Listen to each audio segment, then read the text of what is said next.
about 16 years ago, so I'm not going to say how old he was or how old I was at that time, but it was about 16 years ago.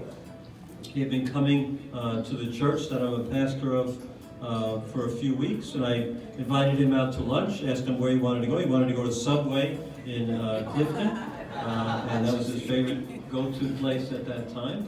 So I met him there in the Subway. We had lunch, and then he drove me back to where I had to go to. He had a BMW SUV at the time, I think. He was, I had never seen anybody like him before. He was able to drive, talk on his phone, talk to me, and look around at prospective real estate opportunities, all at the same time. He was able to do that. So he's a multitasking person. And over the years, I've seen him make a strong commitment to serve God, which is a great step that he took in his life many years ago.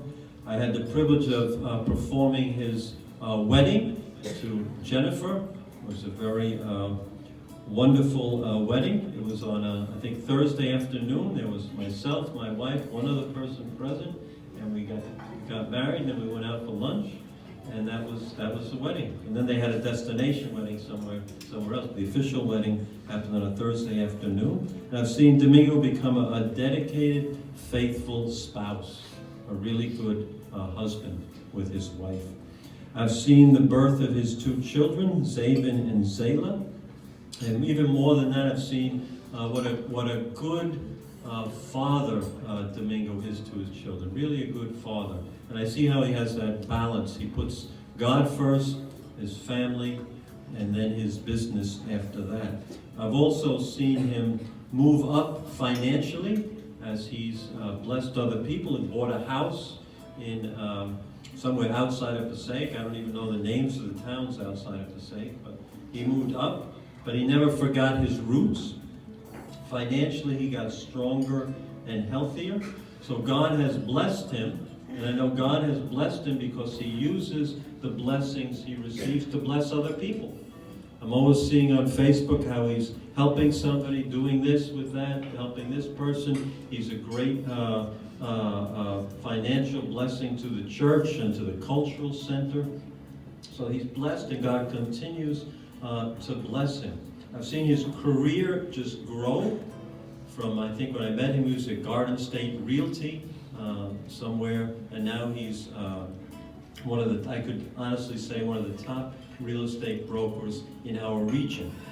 He's made it all the way up there. I consider him a friend, a go-to person when I need to talk about an idea or get some perspective on a problem or a situation. We'll go and have lunch.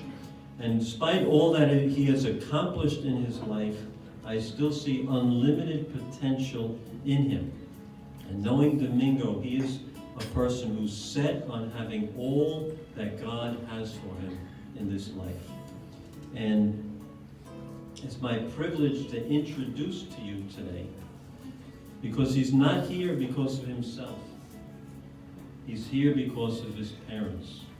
He's a child of immigrants. So it's my privilege to introduce to you today the son of Gilma Lambis Rodriguez. Making me cry. And Domingo Dominguez. Let's welcome Domingo.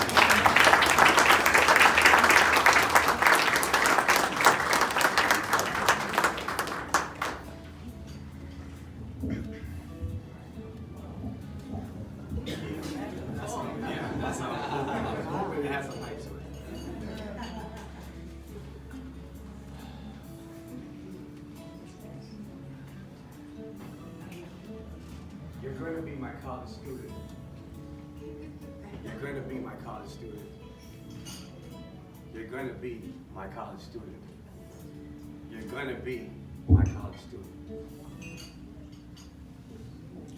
That was my mother.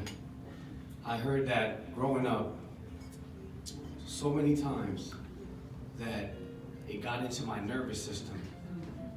And as I got older, it was just sitting in there. And I'm going to take you guys through a real story in my life that kind of embodies all those times she said that, and how that little thing led to this thing, which led to everything. I want to explain a true story to you guys. So, right now, I'm a senior in high school, and I'm at my locker, and my locker neighbor was a good friend of mine, and he comes over to me that day. I remember like it was yesterday, and this was in 1990, my senior in high school, and he says to me, what are you gonna do after college? I mean, after high school.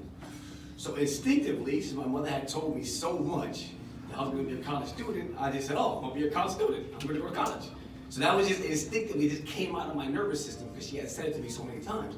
So he says to me, so in that conversation, he says to me, oh, you know what? By the way, I have a great idea to cut class today. And you know, when you're in your senior year, you have senioritis. You don't want to be in school anymore. You want to find any reasons and I'll be there. So he says to me, I got a brilliant plan to cut class. So I was like, what is it? So he's like, today, the counselor for William Patterson is coming to the school.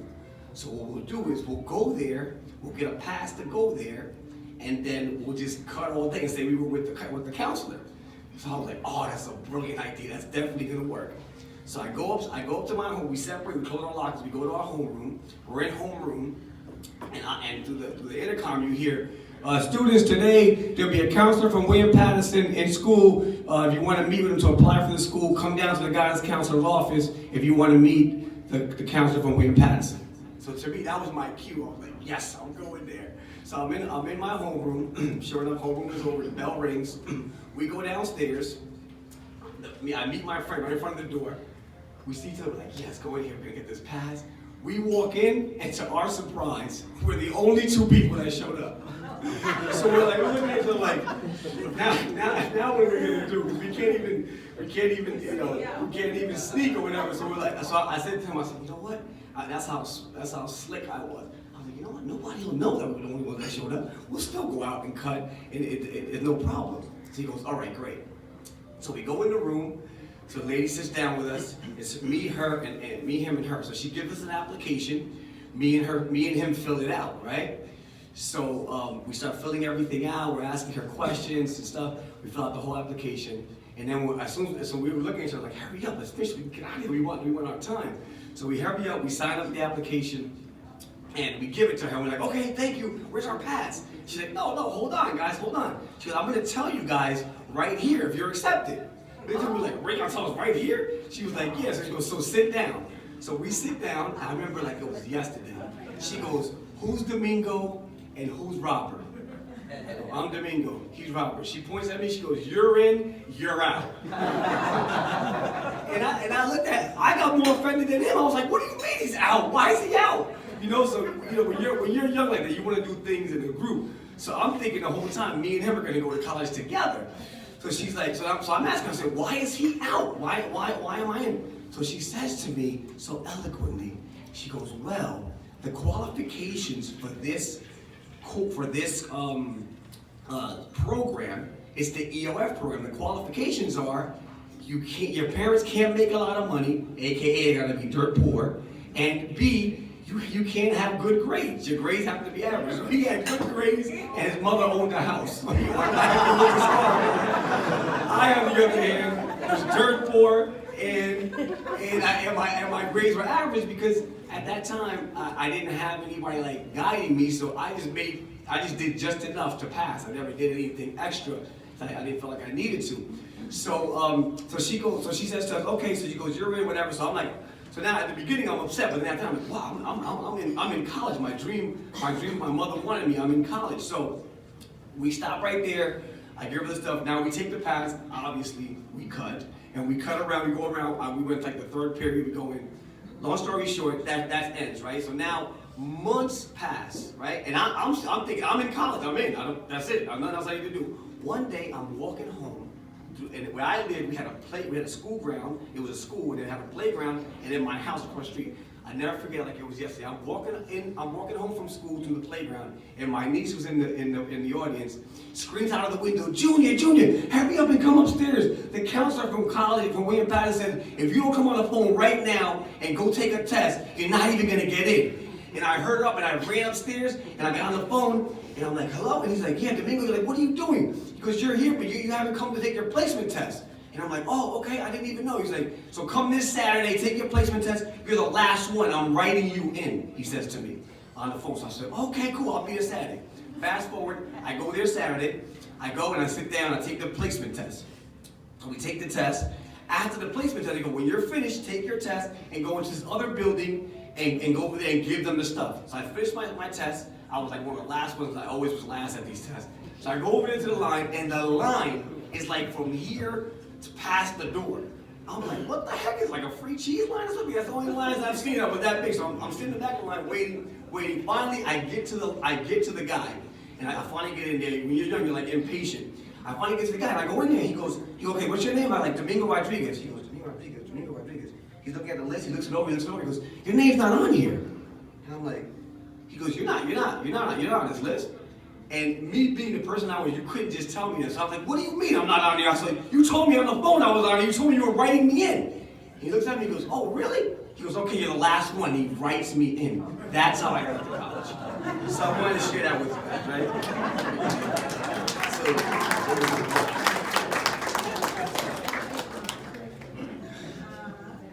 Immigrant parents dream that their children find a place in their new home, and they willingly suffer hardships for that service. Let me repeat that again. Immigrant parents dream that their children will find a new home in their place, a new place in their home, and they willingly suffer hardships for that service. I see, and that's a quote by Jean L. Yang. I see sacrifice all over that quote. Can I get a yes? Yes. Okay. Now, good morning. That was my introduction. I welcome all you wonderful people that took your time in your busy lives to come here today for a good cause. Let me start by introducing myself to you. My name is Domingo Rodriguez, again, for the 50th time. I am your keynote speaker this morning, honored and proud to be up here to do that. I am a devoted family man, as Pastor Willie so eloquently stated. I'm a God-loving husband, a father of two, Zaven, who's 9 years old in the building, and Zayla, who's going to be 4 next week and not here, unfortunately. I'm a member of Crossroads Church for over 10 years, a board member for 5, not currently serving. I've been a real estate broker for 18 years now. I'm a proud new author. I just co-authored the book this year. I'm a community servant and football coach. And I'm also a professional motivational speaker. That's by faith, not by sight. So that, I'm going to be a professional motivational speaker, but I'm saying it now so it's out of the way. And I will become that, amongst a lot of other things. Today, our theme is celebrating children of immigrants.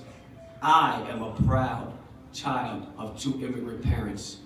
My father, Domingo Dominguez, a Dominican man, and my mother, Gilma Lambis, a Colombian woman. Today, I will go into more detail about my mother because she was the one who raised me.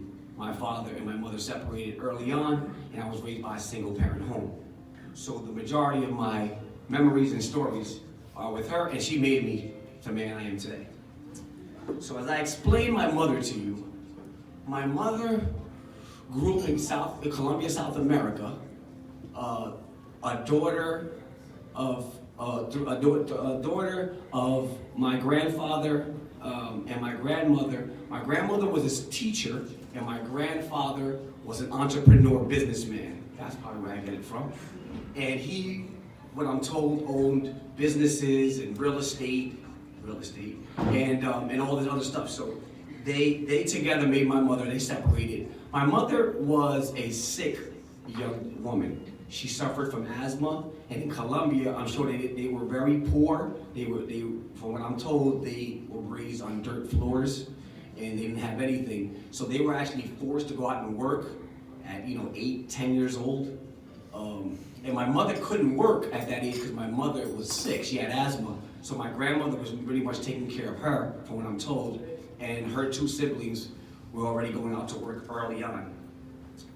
She's the oldest of 3 sisters and the leader of the 3. So they always followed in her footsteps on what she did. And my mother was very, very visionary. She was very entrepreneurial. She was very, she always, she had plans and goals, and she was, she went after it. So part of her thing, what I'm told, was I thought was very interesting.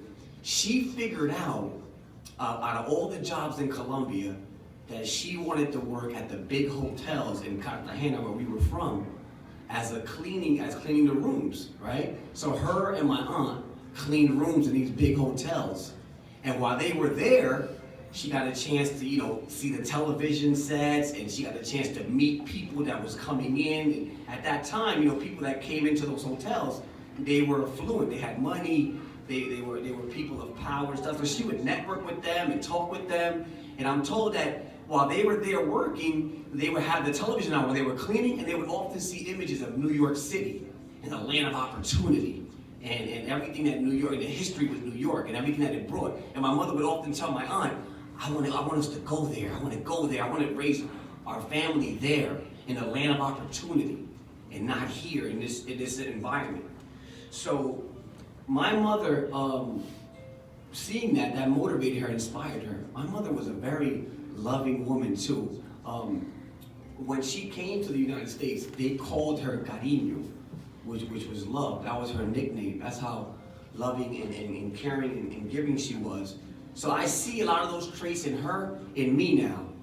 I try to be loving and caring and everything, and I try to be helpful and everything just like she was. And I'll go into that a little more in my story. So then what happened was, as her working in these hotels, one of the people that were there gave her the idea that in Puerto Rico, they had jobs for nannies that took care of rich people's kids. So they told her if she could somehow get herself to Puerto Rico, she would have a real good job there, and it would be a good in to go through Puerto Rico to New York City, which is her ultimate goal. So I'm guessing she must have been telling people she wanted to go to New York City. So her and my aunt end up going and taking a chance and leaving Colombia, getting to Puerto Rico. They took care of rich people's kids in their house, and while she was in their houses, she would network with them. So they told her how to get to New York. The contract was up. She went to Puerto Rico for 2 years. After the contract was up, her and my aunt went to New York City from Puerto Rico, and that's how they ended in the United States. So they come here, and that was in 1964. And in New York City was where she met my father. And her and my father eventually got married, and then the story goes that my father had heard from his friends that Passaic was the place to go to because there was a lot of factories, there was a lot of jobs, and there was a lot of opportunity. So my father took the guy's advice, takes the bus over to Passaic, looks at a factory, and got hired on the spot. He brings my mother over now, and I'm born in Passaic, and the rest is history with that, which I thought was very interesting. One interesting story that I'll share about my mother was when I was 16, I never forget, I was dying to work. I don't know why, because my mother gave me everything. I never needed it for nothing, but I was dying to work. I think it was just for me to know that I worked. So there was a company in Passaic called CETA, and they hired young kids before you were 18 to work. That was the only place that did that. So I went and applied. So when I found that out, I went and applied and got a job with CETA. And I came home that day and I was so excited. I was like, Mom, guess what? I got a job. And she looked at me, she was like, what? She's like, what do you mean you got a job? I'm like, I got a job with CETA. She goes, my son, what are you doing with a job? You're gonna work for the rest of your life. She was not happy with me getting that job. And I thought I was doing such a big thing, and she still let me work, but she was not happy about it because she knew that I was gonna be working later, and she knew that she was giving me, she didn't want me focusing on work. She wanted me to focus on education because that was her thing. So, the way she raised me, my mom, growing up, my mom was a what you call a free-spirited style of parent, right? Everybody else on my block, their parents were very discipline-orientated and very stringent and very, like, strict. And my mom was completely opposite. My mom was free. I mean, I had freedom. She never hit me or punished me, or she let me, you know, she let me be out. She gave me independence. I mean, it was kind of weird to be little and have all that power. So it was strange, but it was her style. She, in her mind, I think she knew that one day I wouldn't have her, and she wanted me to be ready. So she was already preparing me because she knew she was a sick person. So I think she wasn't sure whether she would be around or not. But she would always tell me, you know, you can be anything. And she would give me those little hints and throw those in my life. And she would give me a lot of freedom, like I said. But the one thing that my mother did was she gave me some really strong morals. And those morals are what made me today. And I had no idea that the way she was doing, she did them in such a way that you didn't even realize you were being parented. So I know the main things that stick out to me was that she definitely put God in my heart from early on. We went to church every Sunday. In the house, we prayed every night. She read the Bible. So I saw that. I was introduced to that very early, and that was a part of our life. She also taught me she drilled into me one key thing. She said, I want you to make sure you marry before children. And to me, that was very important. And growing up, I saw a lot of people that were just having children outside of marriage, and that never sat well with me. And that came from her. Another huge thing that she gave to me was she forced me to speak Spanish at home. And that is a huge deal for me now, because a lot of my friends my age can't even speak Spanish today who come from Spanish households because they weren't forced to. They were allowed to talk English, which is funny because their parents were strict on certain things, but when it came to that, they were lenient. And my mother was lenient on most things, but when it came to that, she was strict. And that, to me, you know, shows where her thing was. Another big thing she gave me was my attitude. She was like, your attitude always has to be good and upbeat.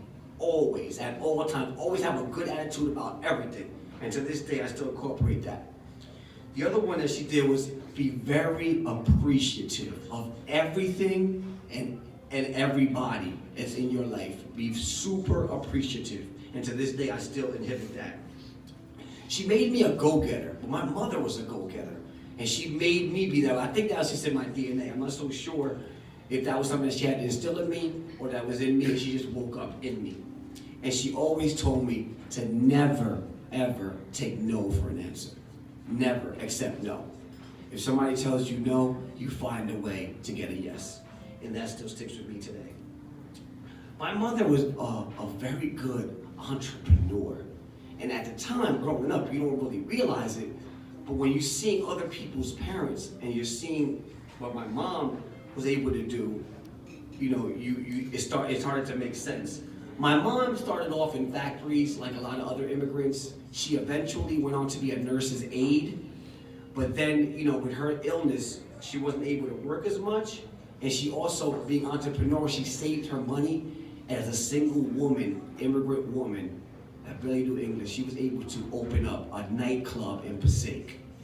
And I thought that was amazing, because her by herself to run a club and be a businesswoman, and that's her dream, and she went and did it. So growing up, needless to say, my birthday party was the best because we had our own club. So I would have my birthday party in this club, and you know, it was pretty amazing.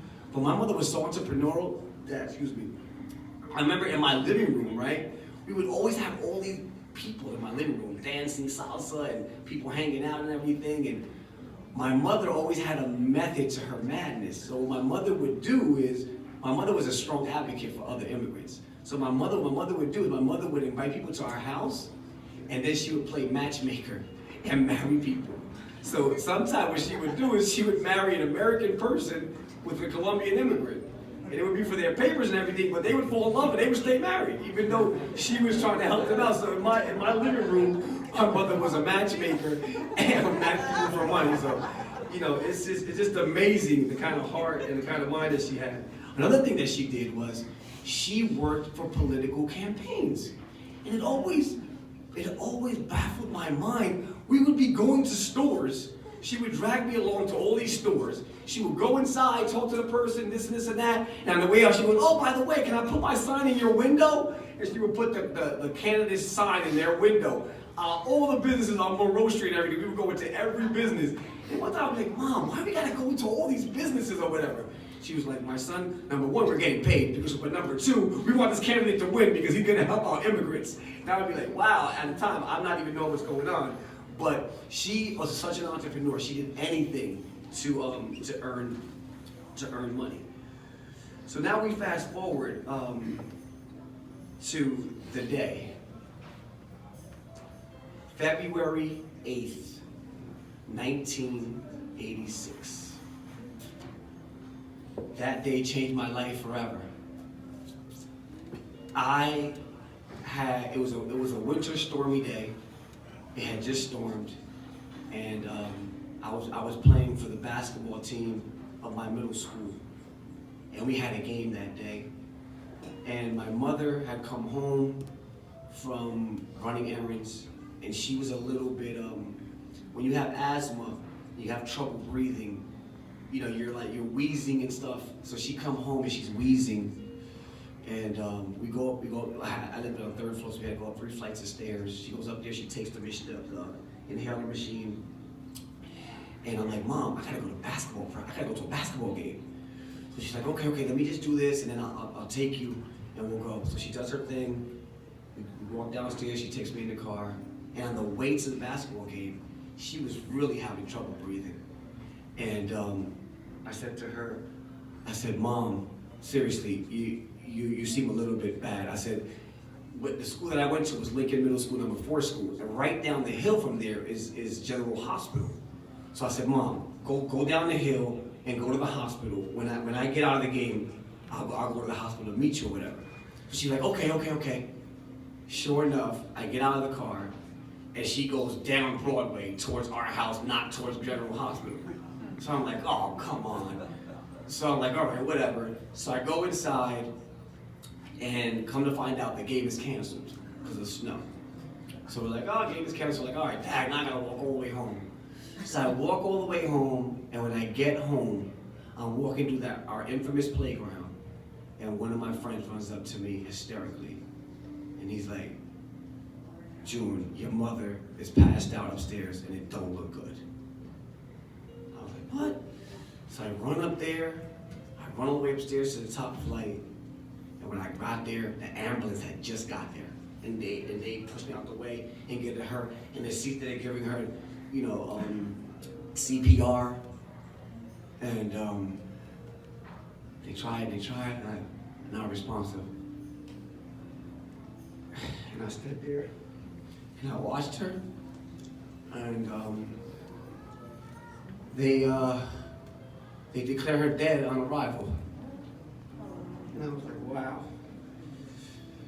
That was pretty interesting. I was like, wow, that was my world. So I go and I lock myself up in my bathroom. And I stay there, locked in the bathroom, and I'm like, wow. I didn't even know what to think, what to say, what to do. I'm 14 years old. My whole world is rocked. And I stood there for hours. My family's starting to come. And I never forget, like it was yesterday, my cousin's voice. He says, Junior, you gonna stay in the bathroom, locked in the bathroom? Or you gonna come out of you're gonna come out that bathroom and be like your mother would want you to be. And just those words, like your mother would want you to be, those words woke me up. It was like almost like just breaking the spell. And I heard those words like my mother would want me to be, and I know my mother wouldn't want me to be locked in, sad inside of a bathroom. So I come out. Right after he said that, I just come out. And I'll tell you, to this day, I've never looked back after that, those words. It was so amazing. Just those words that broke the pattern. So I come out, and I started dealing with the family and this and that. And the very next day, I went to school. And everybody was shocked to see me at school, and I was like, I'd rather be here in normality than be home weeping and thinking. So I went about my business. I went to school, and my whole mentality, my whole attitude was like, you know what? I'm gonna live a life that makes her proud. I'm gonna live a life that she would be happy about. And that would always be my thing. I would never have sorrow or why or if or God, how could you? Or I never questioned any of it. All I knew was that I'm gonna do everything I can to make sure that every day, wherever she is in heaven, that she is proud of who I am. And that was my main quest. That was everything. My aftermath of that was everything to do with how I would live now. All my decisions, all my actions, everything she said to me, everything she taught me. In that short amount of time, I took it and that's what I lived by. And I started implementing some of the things that she told me, my attitude, my appreciation, being careful that I didn't impregnate somebody before marriage, like all those things. I started implementing them and going to college, getting ready for college and all that stuff afterwards, playing sports and all that stuff. So I started implementing. So then now I fast forward to my life now. And now, today, I can honestly tell you that all those things she taught me, I see them through my whole life. I'm a proud man of God. I've been serving God for over 10 years now, proudly. My family serves God. My wife and children and mother-in-law and sister-in-law have come to Christ through that. And I love serving God and serving others, just like she would have wanted me to, just like she taught me to. And then not only did I go and attend William-Paterson, but I graduated from there with a bachelor's degree. I made my presence felt at that school. I acted in plays. I never acted in my life, and I starred in plays. I did concerts.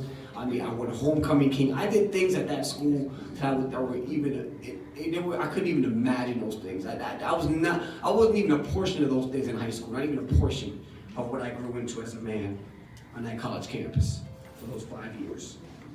And then after that, fast forward after that, and I go and I'm able to marry the love of my life, Jennifer Rodriguez. And I know she wanted me to marry, and I ended up, a few years later, after our marriage, 2 years later, we have our first son, Zaven, who's here. Hi, Zaven. Everybody say hi to Zaven. So he comes 2 years after that. So I was able to fulfill that for her, get married, and have my children. I also, in that time period, I also became a real estate broker. I became a businessman. And with that, the Spanish that she made me learn came back, because now in my business, I use a lot of my Spanish language, that if I didn't learn that, if she didn't force me to learn that, I wouldn't have been able to have the Spanish to speak to my clients. So as you can see, all those things in my life now from her teaching me came out. I'd like to recap now in closing. And as you can see, my mother was an extraordinary woman that was a go-getter and a visionary that was able to come from nothing and come here and make a life, and then help me get a life, which allows them, my future, my kids, to get a life after me. She was an amazing mother. Her style To recap, her style of mothering was amazing. Her free spirited, it worked. You know, she didn't have to be like all the other parents, and her style worked. So I appreciate that. The hardships that she went through, the hardships that I went through with losing her, made me stronger, made me better. So hardships are needed in life, I believe. And then right now, the way I look at my life is a display of all her hard work and all her dreams and everything.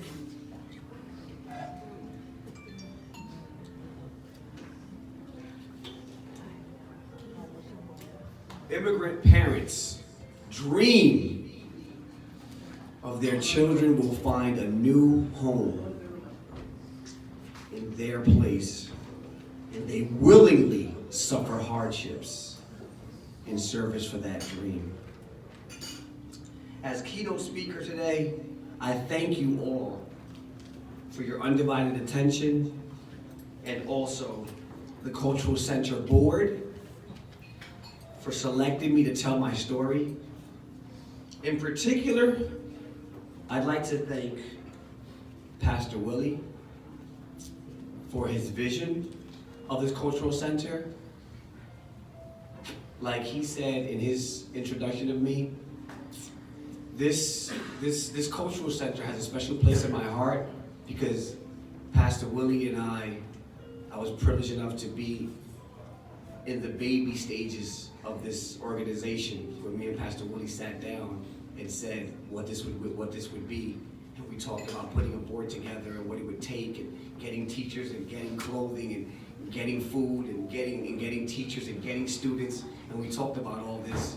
And now you fast forward to now, and not only is it up and running, but look what we have here. This is something that's here to stay, and I'm just so grateful and honored that I was there at those beginning stages of this whole thing, and to now be chosen to come here and speak, and to see this grow, and to see people's lives change, and to see the effect that it's happening. It's amazing, and to see us going into Perth Amboy, to see other people not copying, but duplicating what we're doing is just unbelievable to me. I speak for all children of immigrant parents when I say we are extremely grateful. We are honored that you were willing to take such a chance to get out of your comfort zone and go into another country, not knowing anything, the language, the culture, nothing. I mean, I look at us today, and we're not built like that anymore. I mean, we're uncomfortable. We got to move to another town. And here they are moving countries for us. And that, to me, is unbelievable. Those people are just unreal. People are still doing it to today. And I leave you with this that I came up with, and God put this in my heart, and I want you to take this to heart. They had to mastermind a plan to make it here. And then after they got here, they had to mastermind a plan to make it here. Thank you.